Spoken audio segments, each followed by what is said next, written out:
बांग्लादेश का यह अत्यंत कलंकित और विभत्स कारनामा पूरी दुनिया देख रही है। छात्रों के आंदोलन के नाम पर कुछ सांप्रदायिक संगठन और देशों ने छात्रों को मोहरा बनाकर जो वो चाहते थे वो करने का प्रयास किया और इसमें सफल हो गए।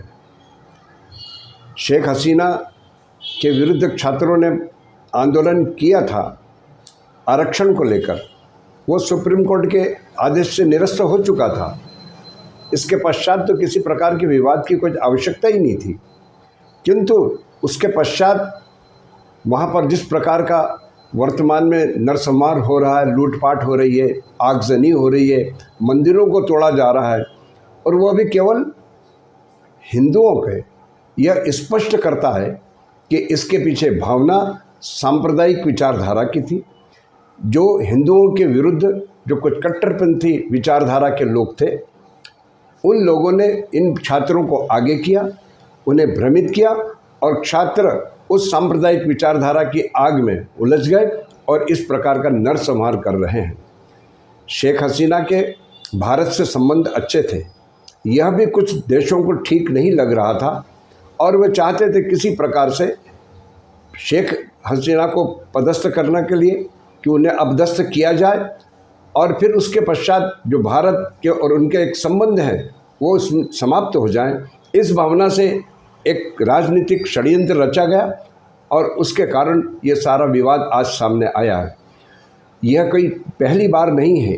1000 साल का पुराना हम इतिहास उठाकर देखें तो इस्लामिक विचारधारा वालों ने इस प्रकार के कई कारनामे किए हुए हैं, क्योंकि यह हम किसी के संस्कारों से उसको दूर नहीं कर सकते हैं। इस प्रकार की विचारधारा उनकी पहले से ही है, आज भी है और भविष्य में भी रहेगी। जब कोई नहीं मिलेंगे तो आपस में ही वह इस प्रकार का दुर्व्यवहार करते हैं। किंतु आश्चर्य इस बात का है कि आज जब इस देश के हमारे हजारों व्यक्ति वहाँ उलझे हुए हैं, हमारे हिंदू भाई वहाँ पर हैं, कुछ अल्पसंख्यक वहाँ पर हैं, और वो आज जीवन और मौत के संघर्ष में लड़ रहे हैं, उनकी रक्षा करने का, उनको सांत्वना देने का, उनकी व्यवस्था करने का स्वयं के प्रयास से या भारत सरकार के प्रयास से कुछ करने का मौका है। किंतु उस समय भी इस देश के कुछ जयचंद राजनीतिक रोटी सेकने से पीछे नहीं हैं। वे इस प्रकार के अपने भाषण दे रहे हैं, इस प्रकार की बातें कर रहे हैं जो राष्ट्र को कमज़ोर करेगा, राष्ट्र की एकता को क्षति पहुंचाएगा।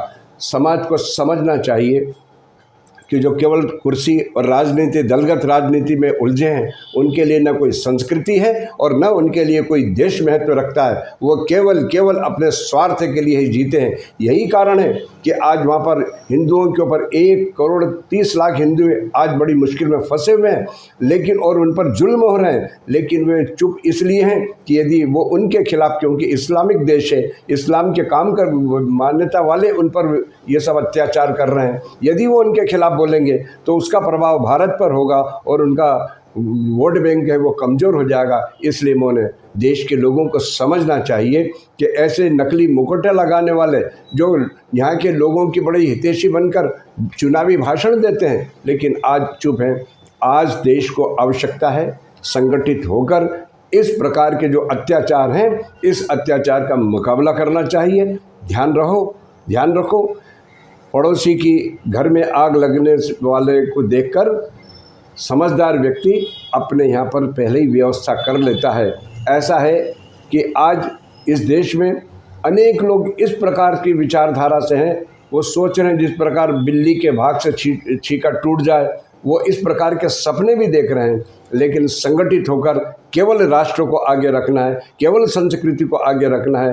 पार्टी, पॉलिटिक्स, पक्ष विपक्ष, इसको सब दूर कर देना चाहिए और हमारे उन 1,30,00,000 जो लोग हैं उनके लिए सबको मिलकर सोचना चाहिए। भारत सरकार से भी निवेदन है कि वे पूर्ण प्रयास करके और अन्य देशों से भी इस प्रकार के मामले में हस्तक्षेप करने की गुजारिश उनको करनी चाहिए। आर्य समाज, पूरा आर्य जगत इसकी बदसरना करता है और राष्ट्र के साथ में, शासन के साथ में, सरकार के साथ में पूरे सहयोग के लिए सदैव तैयार है। हम सबको मिलकर इस घड़ी में उनका सहयोग करना चाहिए। यही आज की आवश्यकता है, क्योंकि ये देश नहीं हारा है कभी तीरों से, तलवारों से।